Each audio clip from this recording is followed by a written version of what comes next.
आजचा दिवस भाग्याचा आहे आणि आजच्या दिवसाला अनुसरून काही लोक जी विधानं करतायत त्या विधानावरून मला रावणाची सारखी आठवण येते. का कोणास ठाऊक भगवान रामचंद्र अयोध्येमध्ये स्थापित होत असताना रावणाची का आठवण येत असावी? या आठवणीचं कारण आहे महाराष्ट्रातल्या राजकीय वाक्य, म्हणजे राजकीय विधानं. हसू येतं कधी कधी की काय माणसं बोलतात ना, जे आणि मला रावणाची आठवण यासाठी आली की हे सगळं सारखं चाललंय. सगळं सारखं चाललंय.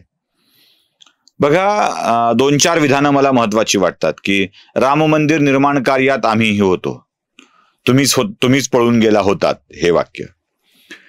तुम्ही म्हणजे राम का, तुम्ही म्हणजे राम मंदिर का, आम्ही रामाचे भक्त आहोत, हे वाक्य. तुम्ही म्हणजे राष्ट्रद्रोह यापेक्षा वेगळा कोणता असतो, राष्ट्रविरोध यापेक्षा वेगळा कोणता असतो, फक्त गुजरातचा विकास आणि देशावर अन्याय, हे तिसरं वाक्य. या वाक्यांना ऐकल्याबरोबर मला असं वाटतं की या माणसांच्या बुद्धीचा तोल जाऊ लागलाय. म्हणजे मग कधी कधी रावण काही बोलतो, इंद्रजीत काही बोलतो, अजून कोणी काही बोलतो, आणि मग यांचं सगळं कसं चाललंय, विनाशाकडची वाटचाल कशी चालली हे कळतं. मी रावणाची आठवण काय येते ते सांगतो. बघा, रावण म्हणजे महर्षी विश्रवाचा पुत्र, हे आपण बऱ्याच वेळेला ऐकलंय. पुलत्स्य ऋषीचा नातू.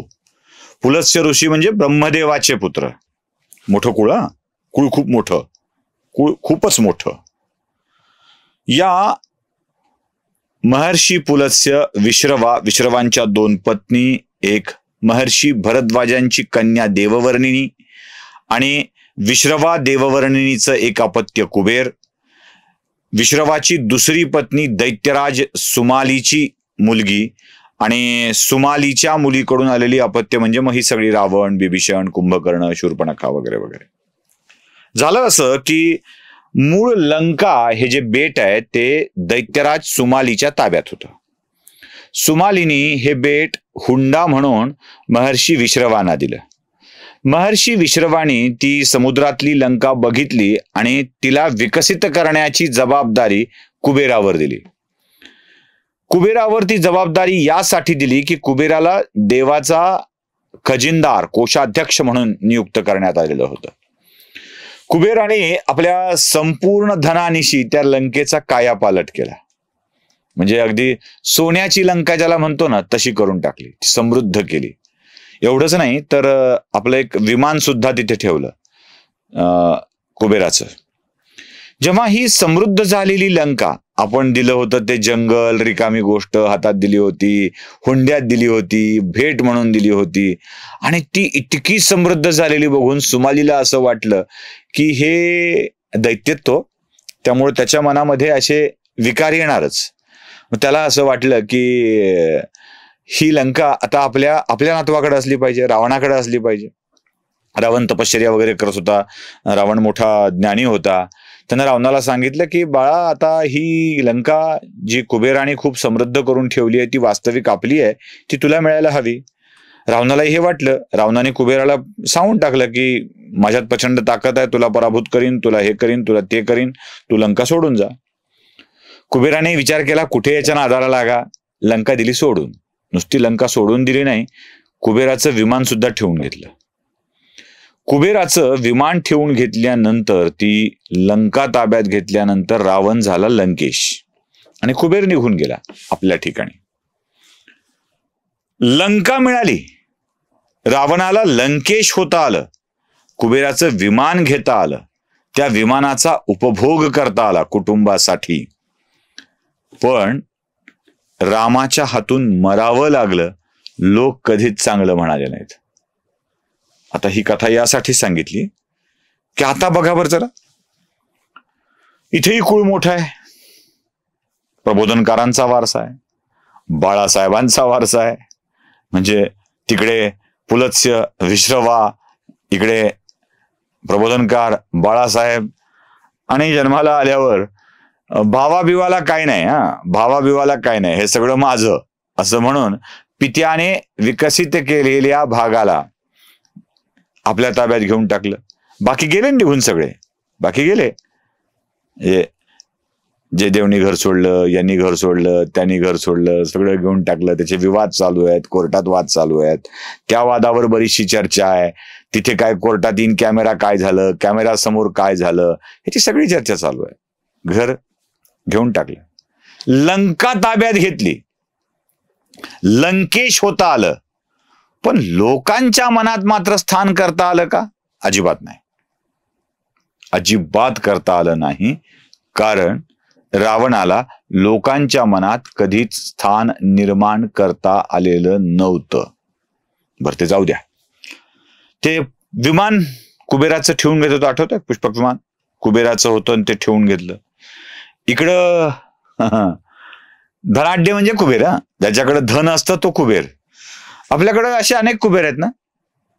कुठे अंबानी नावाचे कुबेर आहेत, कुठे अदानी नावाचे कुबेर आहेत, तर कुठे अजून कोणत्या नावाचे कुबेर आहेत, टाटा नावाचे कुबेर आहेत.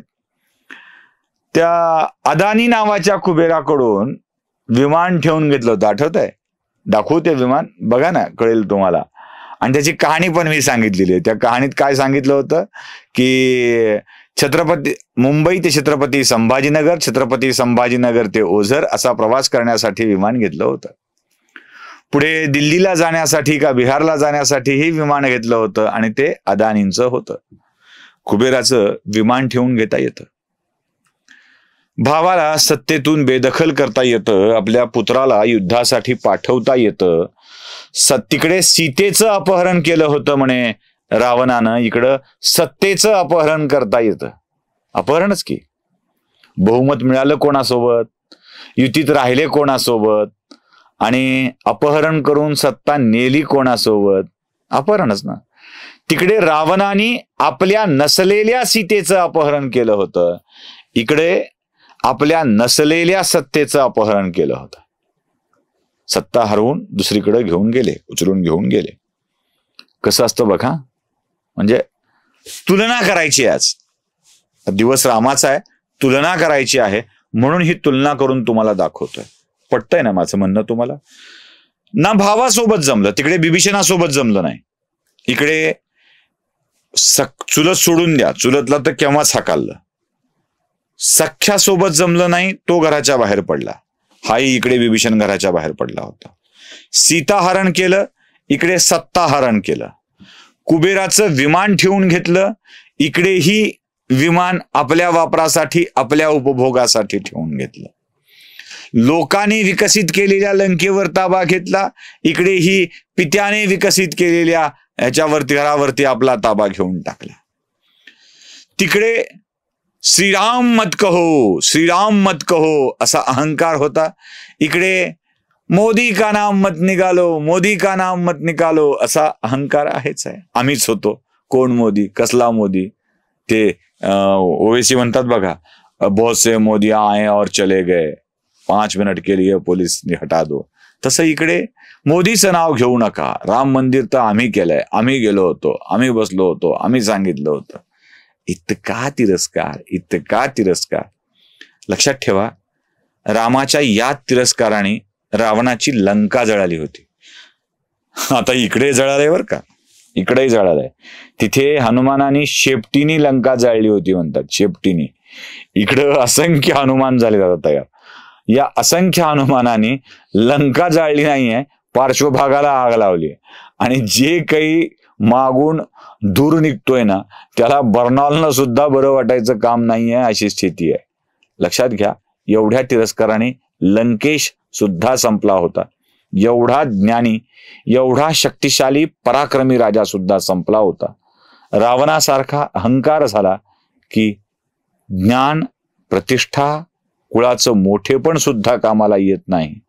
तसंच आहे, अहंकार होऊ देऊ नका, एवढंच आम्हाला सांगायचं. नमस्कार.